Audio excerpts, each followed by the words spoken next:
അരികത്ത് കിടക്കുന്ന ലാൻഡ്, അരികത്ത് കിടക്കുന്ന സ്ഥലം മറ്റൊരാളിൻ്റെതാണ്. നിങ്ങളുടേതല്ലാത്ത ഒരു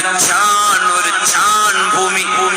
ആരെങ്കിലും അന്യായമായി എടുത്തു കഴിഞ്ഞാൽ, ഒരു മനുഷ്യന്റെ ഭൂമിയിൽ നിന്ന് ഒരു മതിലിന്റെ ഒരു കല്ല് വെക്കുന്ന സ്ഥലം, അതാണ് ഷിബർ, ഒരു വെട്ടുകല്ല് വെക്കുന്ന സ്ഥലം. നമ്മുടെ സ്ഥലമല്ലാതെ അടുത്ത ആളിന്റെ അയൽവാസിയുടെ സ്ഥലത്തിൽ നിന്ന് നിങ്ങൾ എടുത്താൽ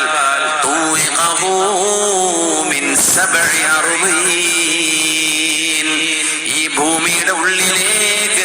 എത്രയായിരം കിലോമീറ്റർ ആഴമുണ്ടോ അത്രയും ആഴത്തിൽ ആ ഒരു ചാൺ ഭൂമി അല്ലാഹു കട്ട് ചെയ്തെടുക്കുകയും നാളെ ഖിയാമത്ത് നാളിൽ ഒരു മനുഷ്യന് നടക്കാനോ അനങ്ങാനോ കഴിയാത്ത വിധം അവൻ കട്ടെടുത്ത് വെച്ച ഭൂമികളെ ചുരുളുകളാക്കി കഴുത്തിൽ അല്ലാഹു ചാർത്തിക്കൊടുത്ത് മാലോകർക്ക് ബോധ്യപ്പെടും ദുനിയാവിൽ അന്യവന്റെ ഭൂമി മോഷ്ടിച്ചവനായിരുന്നു ഇതെന്ന് കാണിച്ചു കൊടുക്കുന്ന വിധം അല്ലാഹു ഭൂമിയിൽ